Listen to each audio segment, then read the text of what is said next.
supplies store, let's say, or you order online, I like paper that has a deckled edge. It's got this kind of rough edge that you can see. This right here is a printmaking paper. It's got a hot press to it, so that means it's quite soft. Whereas a cold press paper, this is a 140-pound paper. This happens to be a Arches paper, and the cold press it's able to absorb paint better. And you'll also notice, if you feel it and you have it there at your own studio or home, it's textured. I happen to like the hot press paper, although a lot of people use the cold press paper because it will hold paint. Watercolors will use it. It shows what you're working on. It's a little bit more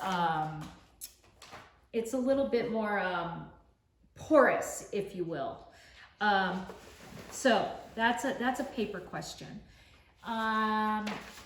We're gonna turn on the, you can unmute yourself if you have a question so far, and if not, just we'll carry on. I don't think I see any. I see something in the chat. So here's how we're gonna start. I'm gonna show you 3 ways of working: a canvas, wood, and paper. So I've discussed paper a little bit. If I'm working, this is a great way. This is a piece of brown paper. And what I've done is I've cut my paper. I don't use scissors. I go ahead and I rip my paper. And I'm gonna give you an example of that.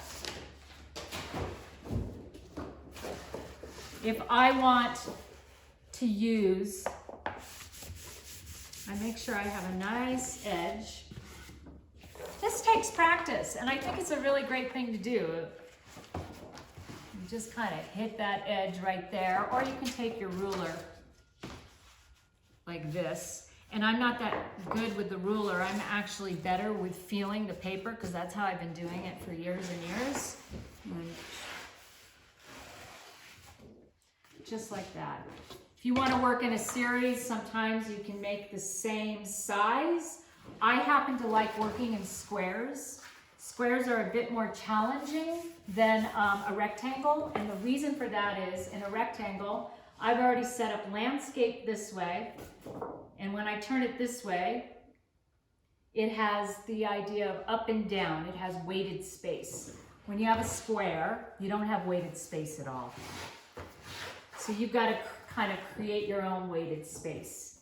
You can use a larger tape. Sometimes this colored beige in between not being a blue isn't as distracting.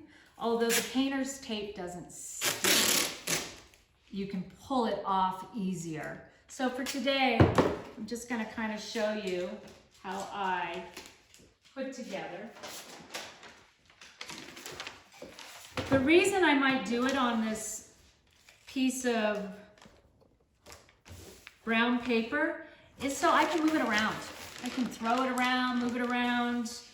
If you're on a wall, that's great, but if you have a table or a surface at home, and I do this so when I pull the tape on a piece of paper, I have a nice edge. And what I mean by an edge, will you hand me that?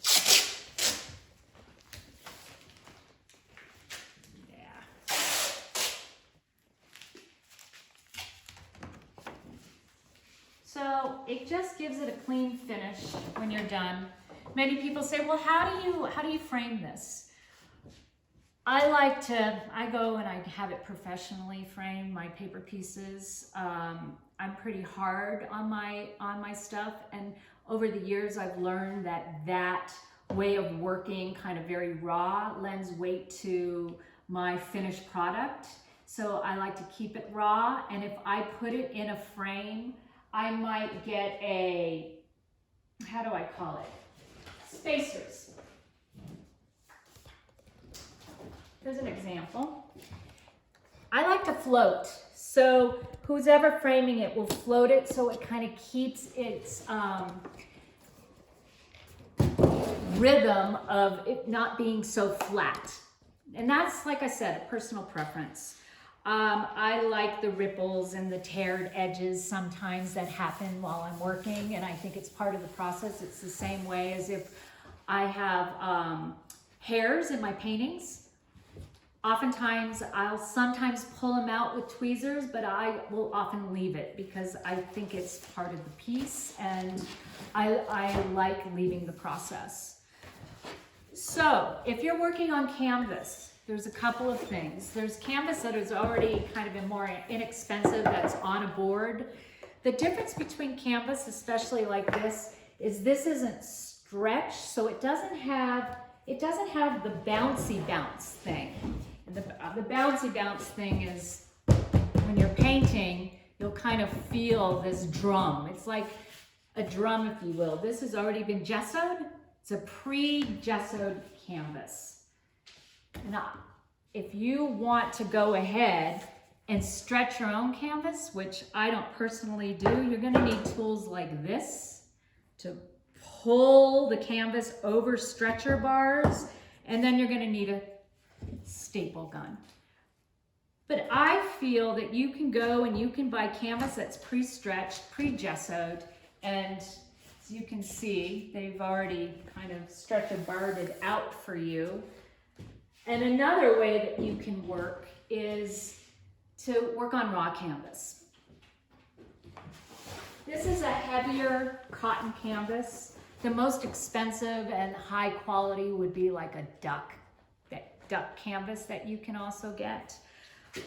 This, I think, is in the material list. It came from a company called Frederick, and it's a heavier canvas. And what you can do, and what many people might say is, well, it's harder to get it stretched once you've already painted on it.